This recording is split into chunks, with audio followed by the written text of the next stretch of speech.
दिन है मंगलवार, तारीख 13 जून 2023 और आप सुन रहे हैं मजदूर जगत की खबरों का bulletin workers connect radio.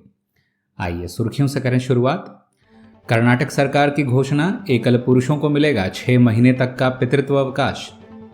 Telangana के हैदराबाद में रसायन फैक्ट्री में विस्फोट के कारण 3 मजदूरों की गई जान।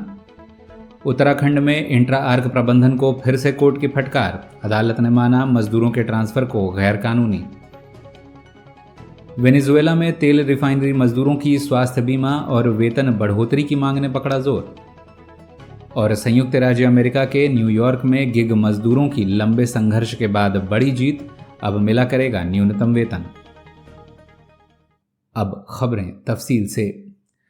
कर्नाटक सरकार ने सरकारी कर्मचारियों के सेवा नियमों में संशोधन करते हुए एकल पिता, जिनमें विधुर और तलाकशुदा पुरुष भी शामिल हैं, के पितृत्व लाभ का प्रावधान शुरू किया है, जिसके तहत पुरुषों को महिलाओं की ही तर्ज पर 6 महीने के सवेतन अवकाश यानी पेड पैटर्निटी लीव का लाभ मिल सकेगा।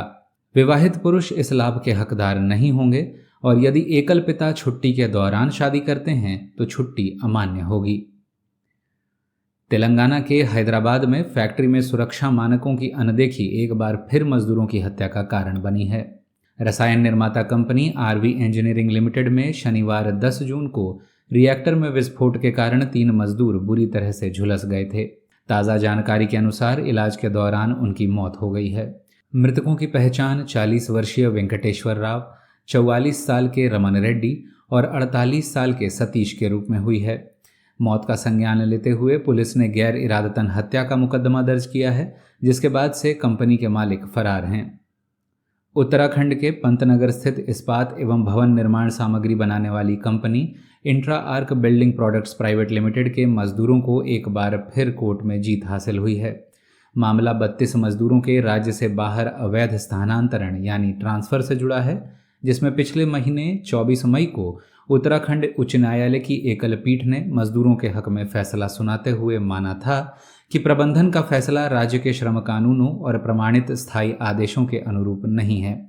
इस फैसले के खिलाफ कंपनी ने अदालत की खंडपीठ का दरवाजा खटखटाया था, जहां उसे मुंह की खानी पड़ी है। बताते चलें कि कंपनी में मजदूरों द्वारा यूनियन बनाए जाने के बाद से ही प्रबंधन लगातार द्वेषपूर्ण कार्रवाई में संलिप्त रहा है, जिसके खिलाफ मजदूरों का संघर्ष जारी है। सुनाएंगे अंतर्राष्ट्रीय खबरें भी, लेकिन उससे पहले आपके लिए एक जरूरी सूचना। किन्हीं अपरिहार्य कारणों से हम 20 और 23 जून 2023 के अंक प्रसारित कर पाने में असमर्थ हैं। आपको हुई इस असुविधा के लिए हम खेद व्यक्त करते हैं। वर्कर्स कनेक्ट रेडियो के अंक आप मंगलवार और शुक्रवार को 27 जून से निर्बाध सुन सकेंगे। करते हैं अंतर्राष्ट्रीय खबरों का रुख।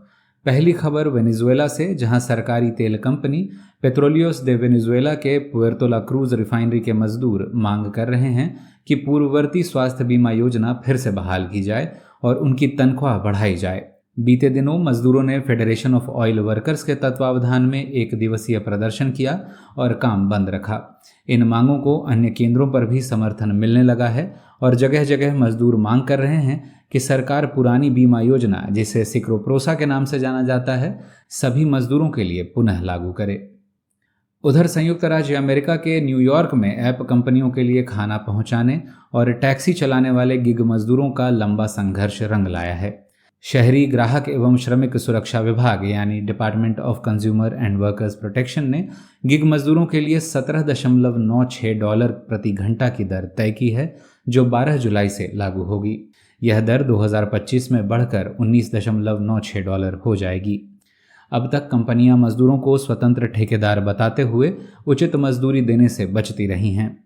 इस फैसले के बाद लगभग 65,000 गिग मजदूरों को अपने मेहनत की उचित मजदूरी मिल सकेगी। इस अंक में बस इतना ही। देश विदेश की ताज़ा तरीन खबरों के साथ शुक्रवार को फिर होती है मुलाकात। तब तक के लिए दें इजाज़त।